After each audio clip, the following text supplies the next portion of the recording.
You got people like this around you. Country's full of them now. People walking around all day long, every minute of the day, worried about everything. Worried about the air, worried about the water, worried about the soil. Worried about insecticides, pesticides, food additives, carcinogens. Worried about radon gas, worried about asbestos. Worried about saving endangered species. Let me tell you about endangered species, all right? Saving endangered species is just one more arrogant attempt by humans to control nature. It's arrogant meddling. It's what got us in trouble in the first place. Doesn't anybody understand that? Interfering with nature. Over 90%, way over 90% of all the species that have ever lived on this planet, are gone. They're extinct. We didn't kill them all. They just disappeared. That's what nature does. They disappear these days at the rate of 25 a day. And I mean regardless of our behavior. Irrespective of how we act on this planet, 25 species that were here today will be gone tomorrow. Let them go gracefully.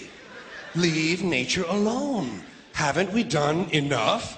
We're so self-important. So self-important. Everybody's going to save something now.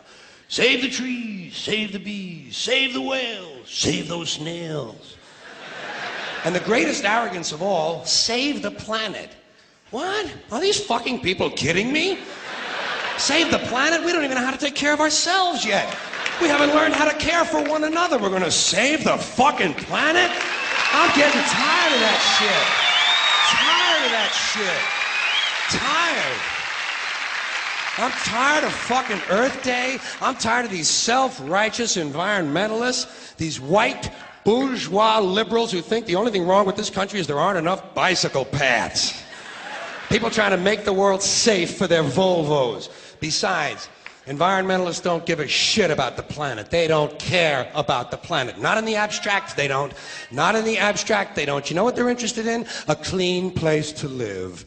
Their own habitat. They're worried that someday in the future they might be personally inconvenienced. Narrow, unenlightened self-interest doesn't impress me. Besides, there is nothing wrong with the planet. Nothing wrong with the planet. The planet is fine. The people are fucked. Difference. Difference. The planet is fine. Compared to the people, the planet is doing great. It's been here 4.5 billion years. Did you ever think about the arithmetic? Planet has been here 4.5 billion years. We've been here, what, 100,000? Maybe 200,000? And we've only been engaged in heavy industry for a little over 200 years. 200 years versus 4.5 billion. And we have the conceit to think that somehow we're a threat? That somehow we're going to put in jeopardy this beautiful little blue-green ball that's just a-floating around the sun? The planet has been through a lot worse than us. Been through all kinds of things worse than us.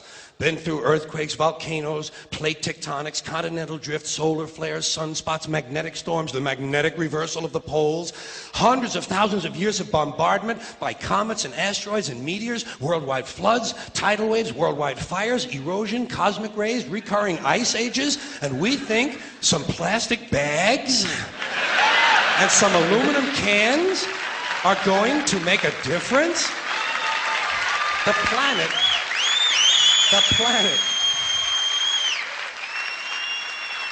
planet isn't going anywhere. We are. We're going away. Pack your shit, folks. We're going away. And we won't leave much of a trace either. Thank God for that. Maybe a little styrofoam. Maybe. Little styrofoam. Planet will be here and we'll be long gone. Just another failed mutation. Just another closed-end biological mistake. An evolutionary cul-de-sac. The planet will shake us off like a bad case of fleas. A surface nuisance. You want to know how the planet's doing? Ask those people at Pompeii who are frozen into position from volcanic ash how the planet's doing.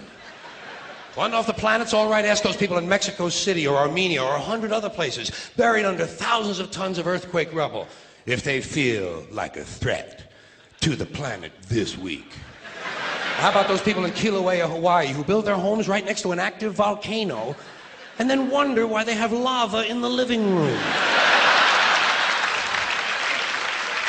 The planet will be here for a long, long, long time after we're gone, and it will heal itself, it will cleanse itself, because that's what it does. It's a self-correcting system. The air and the water will recover, the earth will be renewed, and if it's true that plastic is not degradable, well, the planet will simply incorporate plastic into a new paradigm, the earth plus plastic. The earth doesn't share our prejudice towards plastic. Plastic came out of the earth. The earth probably sees plastic as just another one of its children. Could be the only reason the earth allowed us to be spawned from it in the first place. It wanted plastic for itself. Didn't know how to make it. Needed us. Could be the answer to our age-old philosophical question, why are we here? Plastic. Assholes. So, the plastic is here, our job is done, we can be phased out now, and I think that's really started already, don't you? I mean, to be fair, the planet probably sees us as a mild threat, something to be dealt with, and I'm sure the planet will defend itself in the manner of a large organism, like a beehive or an ant colony can muster a defense. I'm sure the planet will think of something. What would you do if you were the planet trying to defend against this pesky, troublesome species? Let's see, what might... viruses. Viruses might be good. They seem vulnerable to viruses. And viruses are tricky, always mutating and forming new strains whenever a vaccine is developed. Perhaps this first virus could be one that compromises the immune system of these creatures. Perhaps a human immunodeficiency virus, making them vulnerable to all sorts of other diseases and infections that might come along. And maybe it could be spread sexually, making them a little reluctant to engage in the act of reproduction. Well, that's a poetic note. And it's a start. And I can dream, can't I? See, I don't worry about the little things. Bees, trees, whales, snails. I think we're part of a greater wisdom than we will ever understand. A higher order. Call it what you want. Know what I call it? The big electron. The big electron. Whoa. Whoa. Whoa. It doesn't punish. It doesn't reward. It doesn't judge at all. It just is. And so are we. For a little while. Thanks for being here with me for a little while tonight. Thank you. Thank you very much.